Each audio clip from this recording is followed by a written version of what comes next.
damos comienzo a la convención tras el descanso y que podéis ir subiendo la moderadora de la mesa 3, que va a tratar sobre protección jurídica medioambiental y la eutanasia. La moderadora va a ser Raquel Tobar Pulido. Cristina Cintora Egea será la primera ponente. A continuación le toca a Irene Seiza Guirao. Posteriormente a Elda Aide de León de la Garza y por último Cristina Silvén Alonso.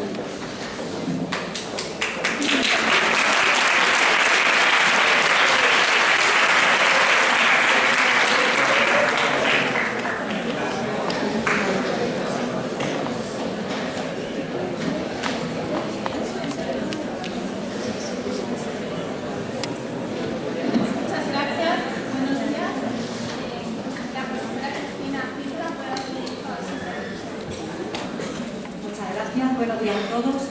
Primero, dar las gracias a la organización y al grupo de investigación por la oportunidad de hacer esta breve exposición en este marco de la universidad. Y bueno, espero que les guste la ponencia, breve ponencia, más bien píldora informativa para cumplir un poco los rigores del tiempo.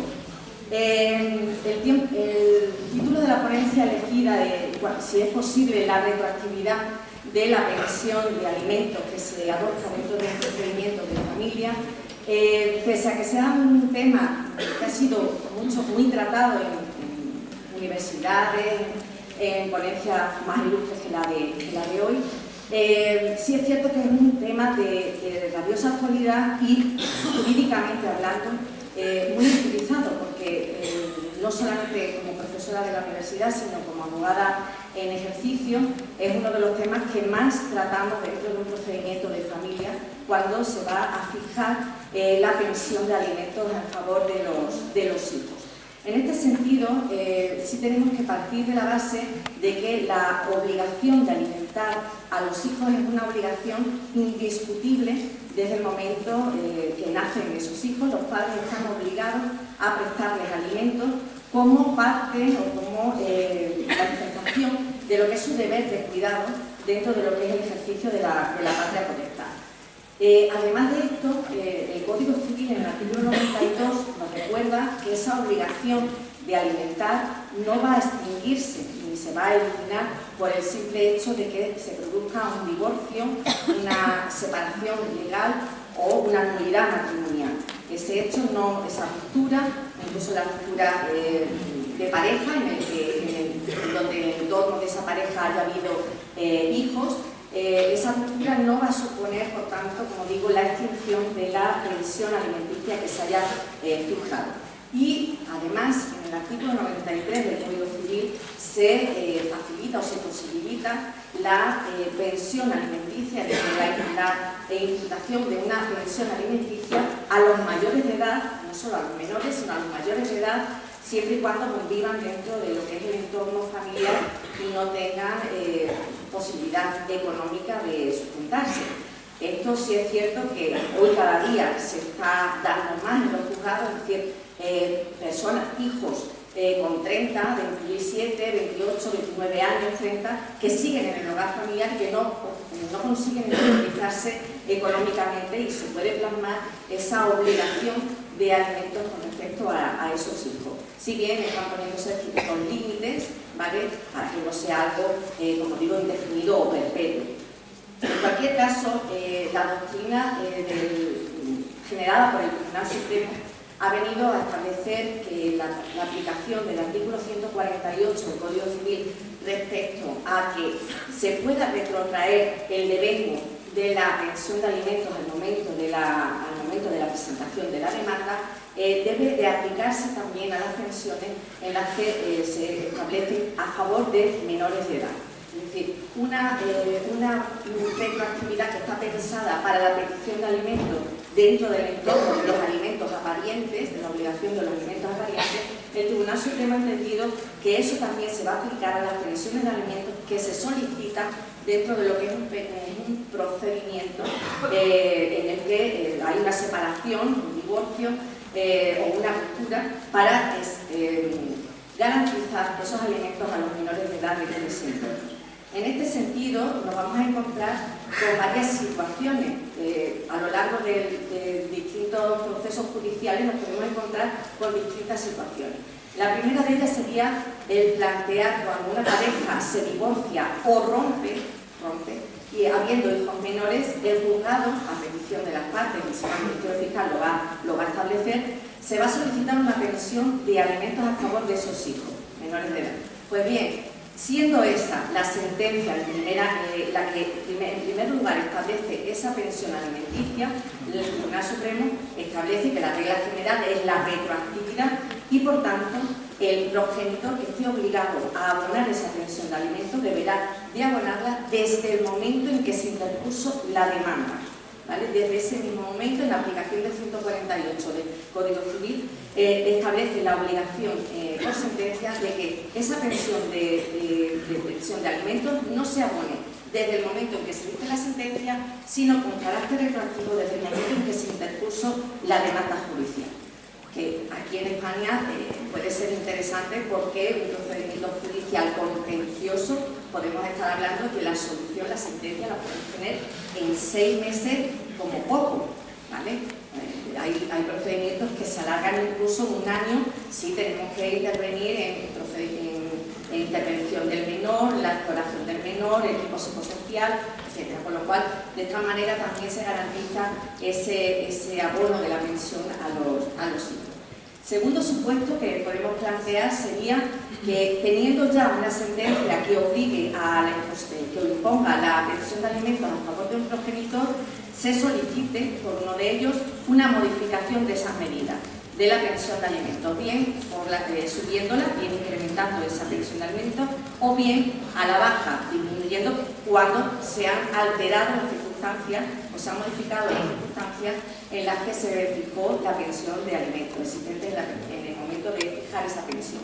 Pues bien, en este sentido, como ya existía una pensión inicial fijada en sentencia y lo que se va a hacer es simplemente una modificación de la cuantía, el Tribunal Supremo entiende que aquí no existe la retroactividad. Es decir, la nueva pensión que se fije será aplicable y será exigida y devengada desde el mismo momento en que se dicta la sentencia judicial en el que se aplica esa modificación.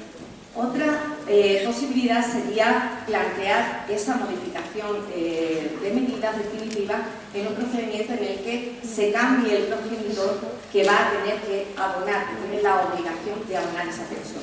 Pensemos en un hijo que está bajo la custodia, guarda y custodia exclusiva de la madre y en un determinado momento pasa a tener la guardia y custodia del padre, solicitando la guardia y custodia del padre y por lo tanto la pensión de alimentos va a cambiar ahora, que debería ser una obligación que deberá cumplimentar o que deberá realizar en este caso la otra progenitora. En este caso el Tribunal Supremo ha entendido que efectivamente ya había también previamente una sentencia que exigía esa prestación de alimentos y por lo tanto la eficacia no va a ser retroactiva, sino que se va a seguir o se va a cumplir la regla general y por lo tanto se aplicará esa nueva pensión de alimentos a favor de la siguiente progenitora desde el momento en el que se dictó la sentencia.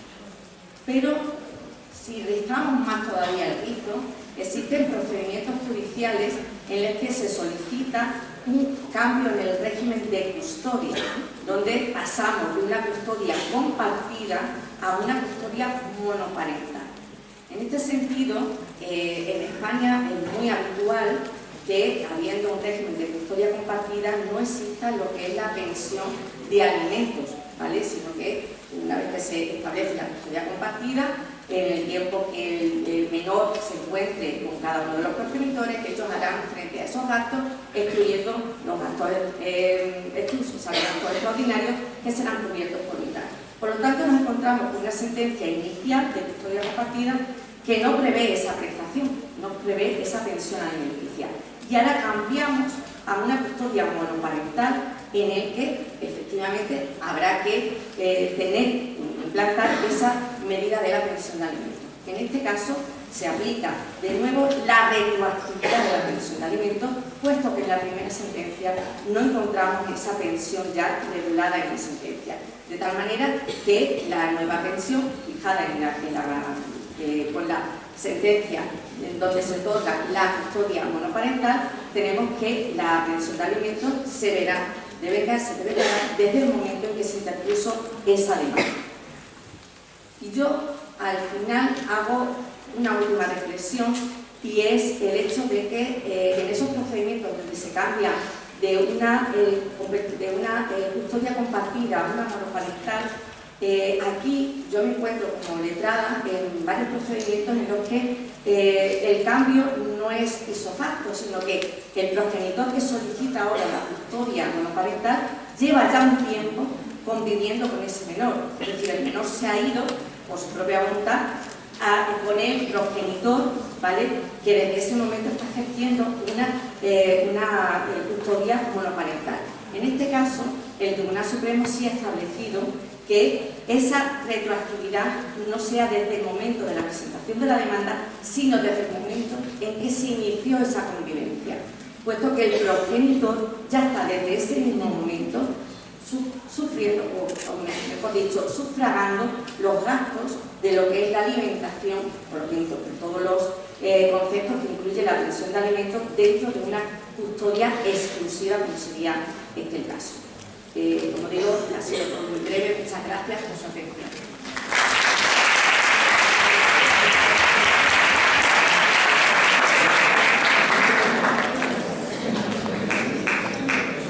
A continuación intervendrá Irene Sisa Guirao, profesora de la Facultad de Derecho de Coimbra, Portugal, y su ponencia sobre responsabilidad por daño ambiental y obligación de garantía financiera.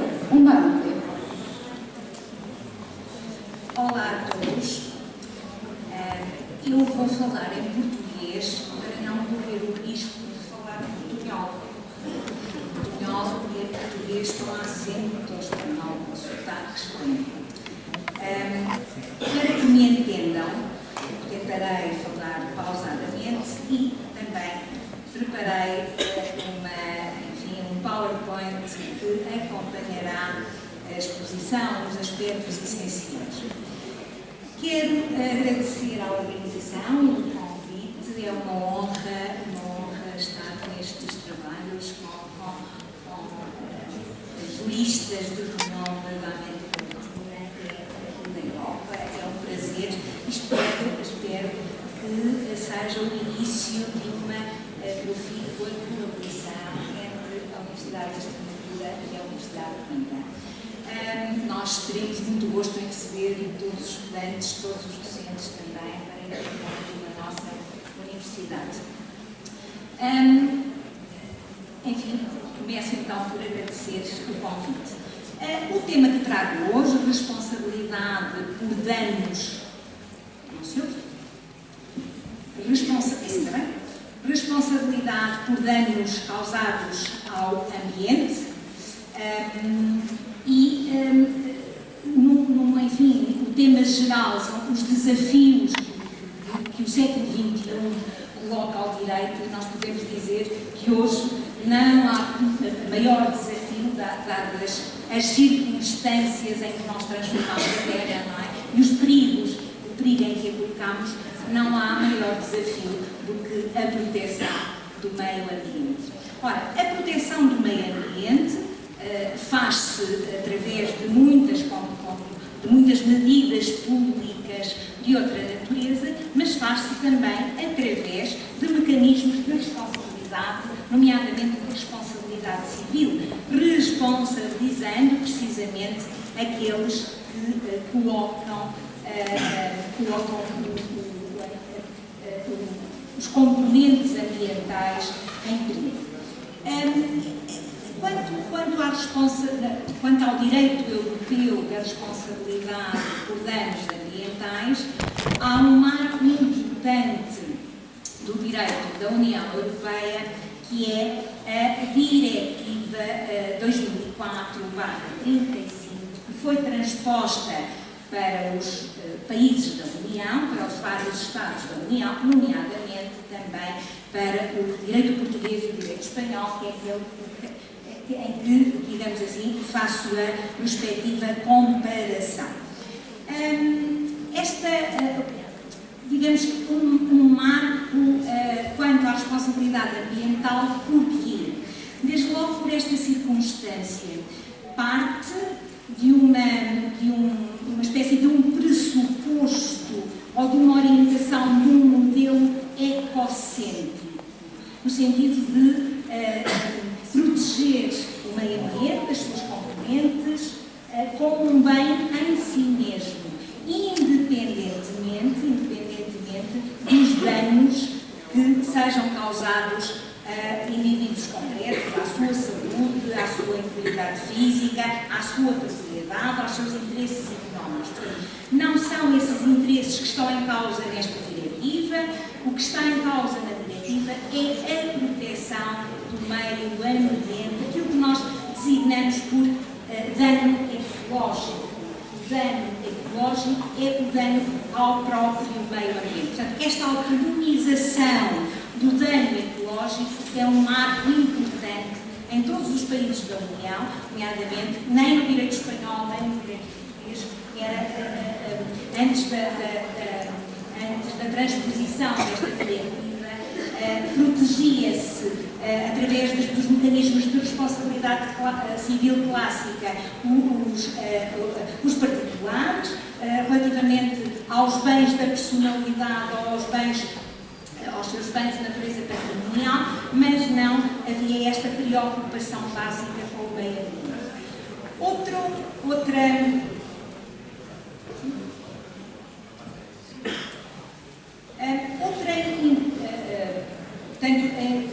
Como podem ver ali no slide, esta diretiva foi transposta para o ordenamento espanhol através da Lei nº 26 de 2007 e para o direito português no Decreto-Lei 147/2008. Aliás, o legislador espanhol é claro no artigo 5º quando diz que esta lei não protege o exercício de ações por lesões causadas às pessoas ou à sua propriedade. Portanto, o que está aqui em causa é a proteção do meio ambiente.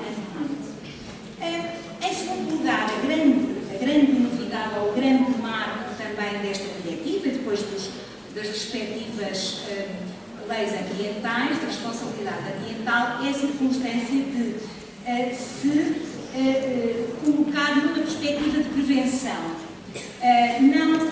Não é necessário. Os mecanismos clássicos de responsabilidade civil a sua função é uma função reparadora de um dano já efetuado. Aqui, como que se antecipa a proteção? E a proteção é antecipada no sentido de haver reação na ordem jurídica a uma ameaça de dano ou a um dano iminente. Portanto, não é necessário que haja um dano efetivo ao meio ambiente para que haja reação ou haja responsabilização. Os operadores ficam responsáveis por todas as medidas de prevenção assim que haja uma ameaça iminente de dano. Portanto, quer a autonomização do dano ecológico, quer também esta perspectiva preventiva e de precaução relativamente ao meio ambiente são elementos importantíssimos do atual direito europeu da responsabilidade ambiental. Quanto à diferenciação também da responsabilidade civil clássica ou dos pressupostos da responsabilidade civil clássica, foi necessário adaptar alguns, dadas as especificidades dadas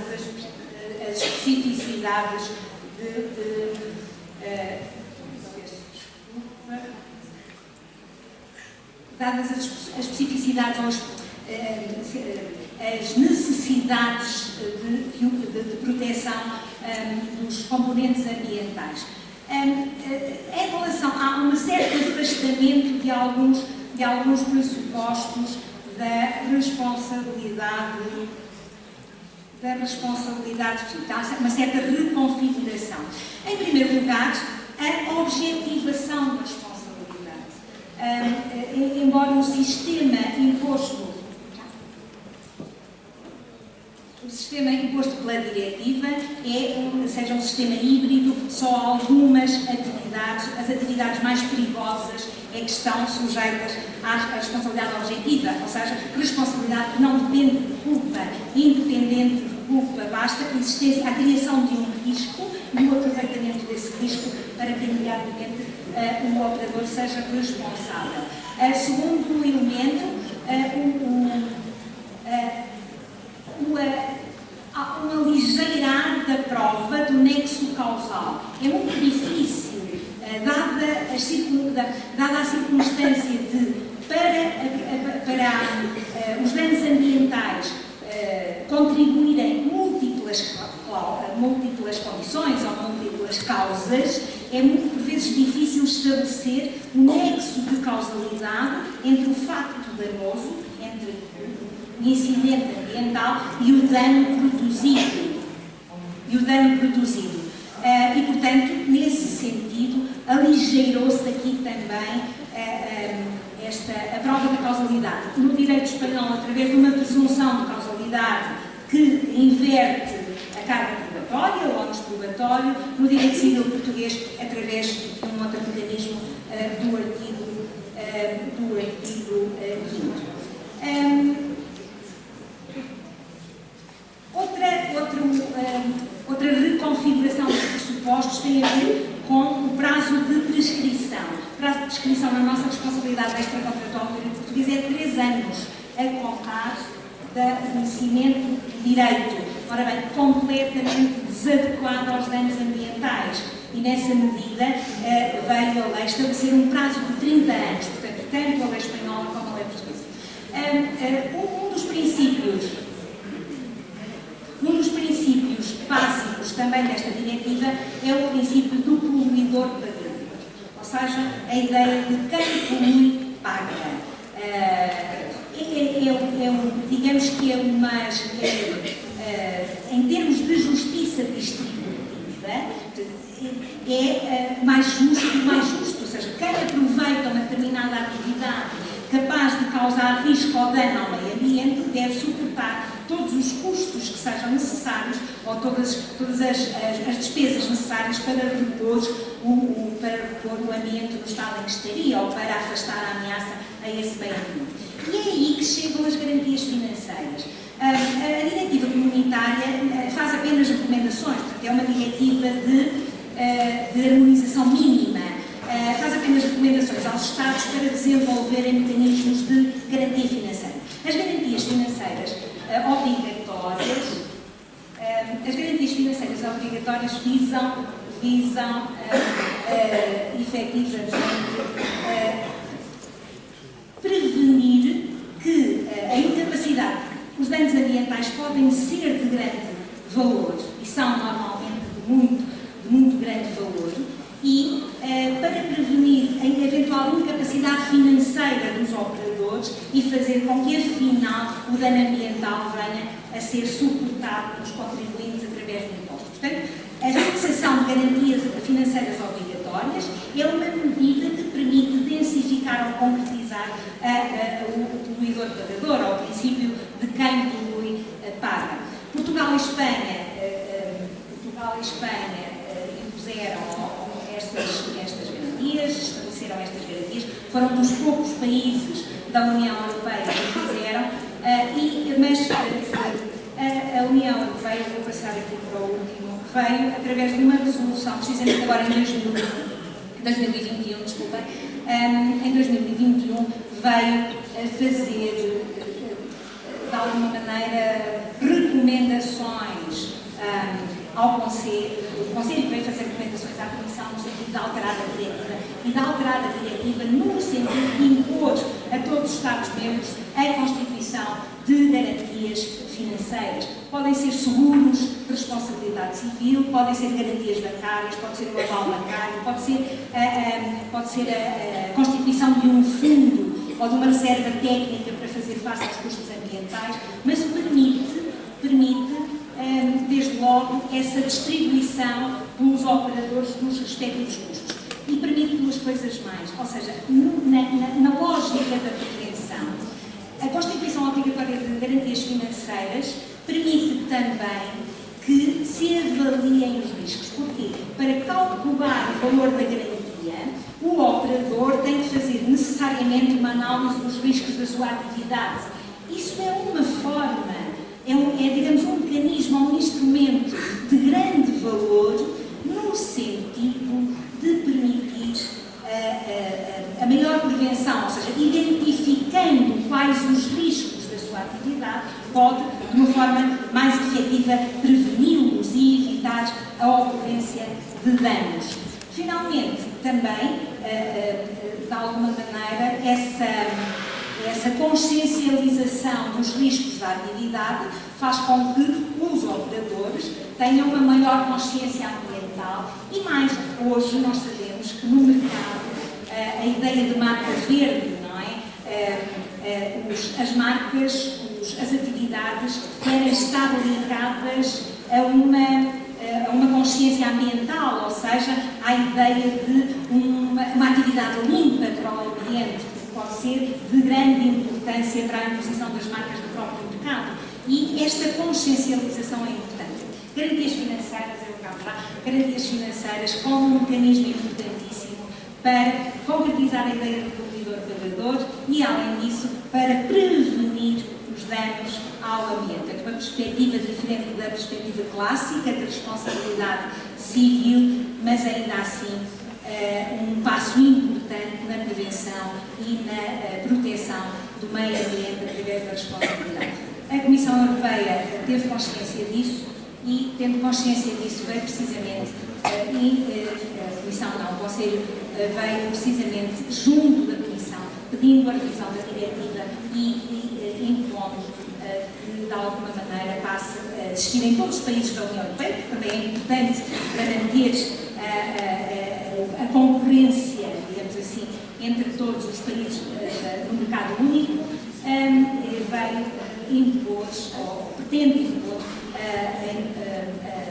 o estabelecimento de garantias financeiras obrigatórias. 10 minutos é pouco, peço desculpa por ter ultrapassado. Muito obrigada pela atenção.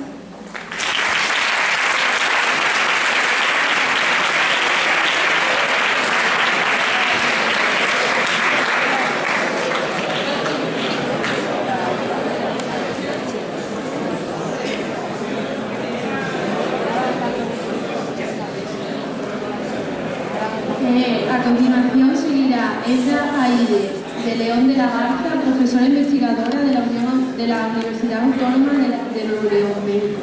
Su ponencia trata sobre la política pública y su efecto en el cambio climático. ¿Qué tal? Buenos días a todos. ¿Me escuchan bien? ¿Sí? A ver, yo no los escuché a ustedes. ¿Me escuchan bien? Sí. Muy bien, excelente.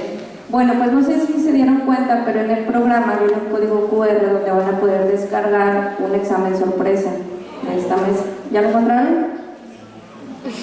Es mentira, todos se quedaron quietos. Era para captar su atención un minuto. Lo logré. Muy bien, bueno. Después de este pequeño susto vamos a dar inicio. Jóvenes, su atención, o si habrá examen sorpresa. Muy bien, pues muchas gracias a todos. Es un gusto para mí estar por primera vez en esta universidad. Gracias a los organizadores que nos invitaron. Estoy muy contenta de representar a la universidad en este hermoso país. Gracias, iniciamos. Pues bien, el impacto de las políticas públicas en el cambio climático. Un tema sin duda, pues como ya hemos mencionado y en esta mesa, pues relevante en todos los países, por lo que escuchamos con la ponencia anterior. Vamos a ver. Ahí está. Ya me fui al final. Ahí está. Bien. Bien, pues miren, esta ponencia que yo les traigo es derivada de una investigación que está publicada, la pueden buscar en Google Académico con el nombre y pueden ver ahí los datos completos. Esto es un resumen muy breve por temas de tiempo. Y bueno, ¿qué es lo que buscamos en este artículo de investigación que ya está publicado? Pues básicamente se hizo un análisis documental de algunos documentos en el estado de Nuevo León, que es la ciudad de donde yo vengo, en México, donde lo que se trata de hacer a través de ese análisis es determinar la relación de los esfuerzos nacionales que existen en México en relación a los estándares internacionales en cuestiones de medio ambiente e impacto climático. Entonces, lo que se pretende es identificar pues que estos objetivos o estos estándares que se han determinado a nivel internacional sí se estén cumpliendo en el país o en la ciudad de donde yo vengo, que es Nuevo León. Entonces, a partir de una larga investigación y un análisis documental, se llegaron a algunas conclusiones muy interesantes, que es justo lo que les vengo a compartir aquí. Y entonces, específicamente nos dedicamos a investigar la parte del impacto de las políticas públicas medioambientales que están vigentes en el Estado de Nuevo León. Y con esto, pues, partir de algunas sugerencias. Bien, como parte de la introducción, pues es importante resaltar los esfuerzos municipales y locales que se encuentran en una situación de desligamiento institucional e instrumental. ¿Qué es esto? A nivel México sí existen políticas de medio ambiente, sí existen leyes de medio ambiente, existen políticas públicas de medio ambiente, sin embargo, hay un poco de deficiencia en el tema de la evaluación de estas políticas públicas a nivel municipal. Esa es la parte coyuntural de esta intervención. Entonces, como parte también de esta introducción, es importante concretar pues, una ruta que nos ayude a implementar localmente, o sea, municipalmente, acciones necesarias que puedan dar un impacto a esta cuestión del cambio climático. Bien, es importante mencionar que pues hay un sinfín de reglamentos, leyes, normativas en México que afortunadamente pues han contribuido de manera positiva a que haya acciones gubernamentales en el impacto del cambio climático. Sin embargo, el tema es que en la agenda pública todavía no hay acciones como muy concretas para la implementación de estas políticas públicas, y en la agenda pública todavía se ven como otro tipo de situaciones como más de corte político y no tanto de acciones específicas para mitigar este impacto. Entonces es importante de manera introductoria entender que es necesario en la agenda pública introducir acciones concretas en las políticas públicas que puedan mitigar este impacto ambiental. Como les decía, mucho de lo que tiene que ver con las políticas públicas pues va más en otro tipo de agenda y no necesariamente en acciones. Entonces es importante hacer pues algunas mejoras que hagan realmente implementar acciones correctivas en este tema. Algunos resultados de la investigación que nos han llevado a concluir que existe o más bien falta una conexión entre las acciones municipales son estos. Algunas de las acciones en materia de políticas públicas de medio ambiente y lo que está relacionado con este tema son deficientes por falta de instrumentos de carácter ambiental. Es decir, sí existen políticas públicas, pero no existen mecanismos de evaluación que nos ayuden a determinar que esas políticas públicas sí están generando acciones precisas para frenar el cambio climático a nivel municipal. El hecho de que no existe un reglamento de cambio climático, una evaluación de política estatal en el cambio climático y un programa estatal en materia de cambio climático compromete justamente pues, el desarrollo de estas políticas públicas que no tienen una clara estructura ni un objetivo definido en aras de solucionar este problema a nivel local. Es difícil comenzar a mitigar el cambio climático si no se pueden medir, si no se pueden establecer reglas, si no se pueden hacer cosas pragmáticas que ayuden a mitigar las causas que lo originan. Asimismo, la falta de especificidad para concretar los problemas del cambio climático, como la identificación de resoluciones, complica el proceso de la aplicación de políticas públicas a nivel local.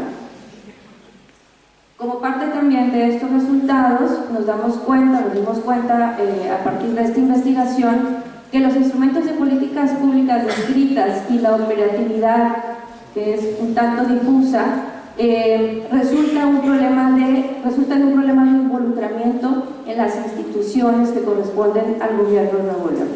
Es decir, están desarticuladas las acciones de los diferentes niveles, ¿ok? A nivel federal existen acciones concretas, a nivel estatal o de gobierno también, pero aquí el problema se complica porque a nivel municipal no hay acciones concretas que ayuden a mitigar este problema.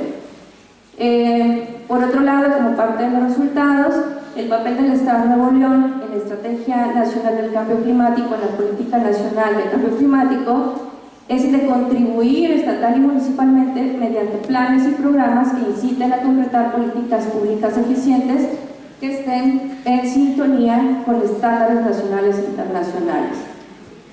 El punto que sigue es un tema muy crucial y tiene pues mucha relación con la ponencia que escucharon anteriormente, que es que existe un sistema financiero en México, pero este sistema financiero o este fondo que existe para combatir la cuestión del cambio climático no está centralizado. Entonces, el dinero que existe no llega a los municipios, entonces las pequeñas acciones que impactan de una manera grande, pues no existe como una dirección o una institución que pueda regular los fondos o la financiación de estas acciones a nivel municipal. Y esto pues lo deducimos a partir de esta investigación. Y como conclusiones, pues bueno, en el Estado de Nuevo León las políticas públicas están enfocadas netamente en la creación de normas, proposiciones, elaboración y programas.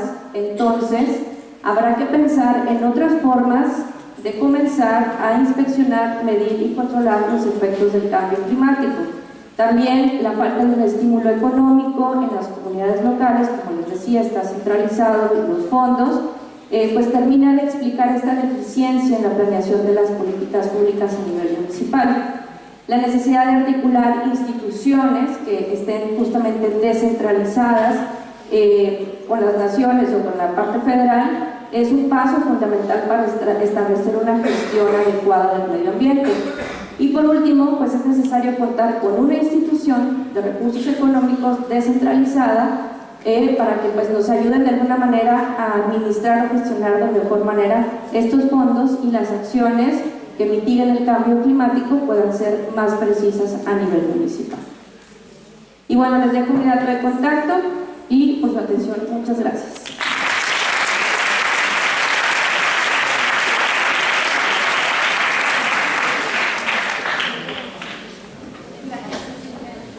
Vamos a dar paso a la última ponencia de la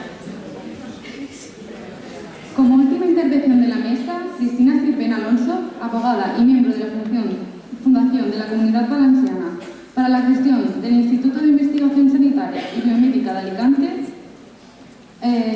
expondrá consideraciones de la entrada en vigor de la Ley Orgánica 3/2021 de regulación de la eutanasia. Buenos días a todos. Quería en primer lugar pues, dar las gracias a la organización, a la Facultad de Derecho de la Universidad de Extremadura, porque la verdad es que tiene un poder de convocatoria increíble. Ha venido gente de todo el mundo, esto más que un congreso de Derecho, parece una convención de Naciones Unidas, ¿no? Increíble.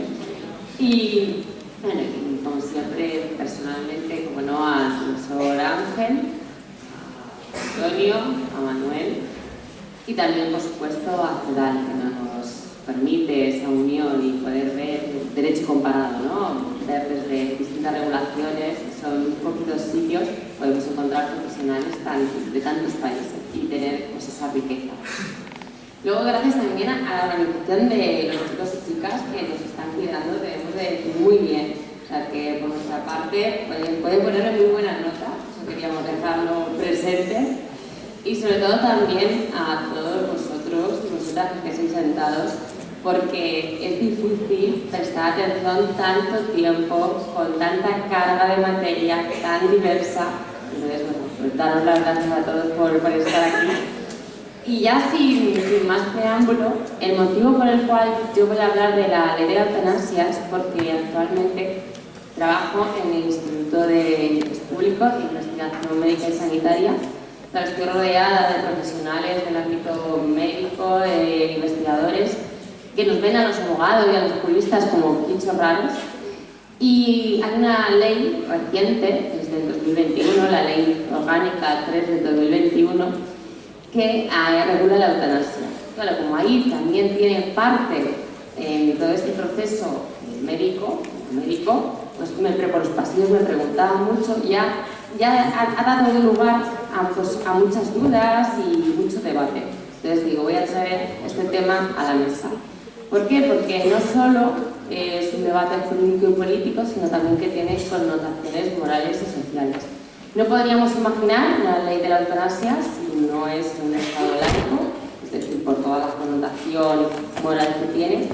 Y lo que pretende la ley es dar respuesta a esa demanda social que hay tanto en España como en los países de nuestro entorno, debido a que ahora, al día de hoy, hay más esperanza de vida. A día de hoy contamos con una tecnología que nos puede mantener con vida en determinadas situaciones de enfermedad, y ha habido un cambio de conciencia social. ¿De dónde viene? Siempre es importante saber de dónde vienen las palabras, ¿no? Por el significado que tienen. Eutanasia, la etimología es una palabra griega donde eu significa buena y thanatos, viene de thanatos, significa muerte. Eutanasia, la definición sería decir buena muerte. ¿Cómo se puede definir? La eutanasia es el acto de poner fin a la vida de un individuo por voluntad de éste para evitar el sufrimiento. La regulación de la eutanasia ha sido un poco complicada porque podría entenderse, y así se justificó su prohibición hasta recientemente, que hay una colisión de derechos, todos constitucionales. Por un lado, nos encontramos en el artículo 15 de la Constitución Española con el derecho a la vida y a la integridad física, pero podría entrar en colisión derechos como el derecho a la dignidad, también regulado en la Constitución en el artículo 10, o principios constitucionales como el de la libertad en el artículo 1.1, la intimidad. Entonces, esa colisión de derechos, para que pueda coexistir, pues tiene que estar regulada por ley. De ahí fruto de la Ley Orgánica 3/2021. La ley básicamente lo que ha hecho ha sido dos cosas. Una, despenalizar el delito de la eutanasia. Estaba recogido en el artículo 143 del Código Penal y lo ha despenalizado en los supuestos solo que dice la ley, ¿vale? El resto sigue. El delito de cooperación al suicidio tiene pena de prisión de 2 a 6 años. Y lo otro que ha hecho esta ley ha sido crear el derecho individual de la eutanasia, el derecho individual a morir. Ahora lo explicaremos. La ley consta de 5 capítulos. En el capítulo 2 establece cuáles son los requisitos en los cuales un individuo puede solicitar la prestación del derecho a morir. ¿Cuáles son los requisitos? Ser mayor de edad, ser capaz, manifestarlo de forma expresa y que sea un consentimiento informado, es decir, que uno pueda saber, o sea, con todas las consecuencias. Además de todos estos requisitos, lo que tiene que tener, o la situación que se tiene que encontrar, es con un padecimiento muy grave o una enfermedad que no tiene cura, que le proporcione, con el que padezca un sufrimiento físico o psíquico que es intolerable. Entonces, en todos estos supuestos, esta persona podría solicitar esa prestación del derecho a morir. En la ley, en el capítulo 3, regula cuál es el procedimiento, es decir, aquí habría que hacer una solicitud, una serie de comisiones, tendría que ir avalada con informes médicos y, como es un derecho individual, el Sistema Nacional de Salud Español correría los gastos. Es decir, el derecho a la muerte, dentro de los supuestos que dice la ley, está bajo la seguridad social de cualquier ciudadano. Pero no solo cualquier ciudadano, la ley establece un abanico amplio, no solo a los nacionales, sino también a los que tengan un permiso de residencia o a cualquier otra persona que garantice que lleva en España 12 meses. Es decir, que es una prestación que se da de carácter general. Y no quiero ser rigurosa con el tiempo, para ir concluyendo la intervención. Os dejo la reflexión, porque esta ley, por todas las connotaciones que pueda haber morales, políticas detrás, yo he intentado hacer un breve resumen, Lo que sí que intenta justificar, y ya lo hace en su exposición de motivos, es poner en alza el bien jurídico supremo que tiene el individuo, que es la libertad. Entonces la ley manifiesta que ante esa libertad que tiene el individuo no podemos transformar el derecho a la vida como una obligación a vivir de una forma que no sea digna. Y esta ley y esta reflexión, y además que se está dando ahora en nuestros tiempos, resulta, pues yo leyendo un poquito, que esta reflexión ya es antigua. Y yo para cerrar voy a dejar una frase del filósofo Séneca, contemporáneo de Jesucristo, que dijo: la eutanasia no se trata de huir de la vida, sino de saber dejarla de una forma digna. Muchas gracias.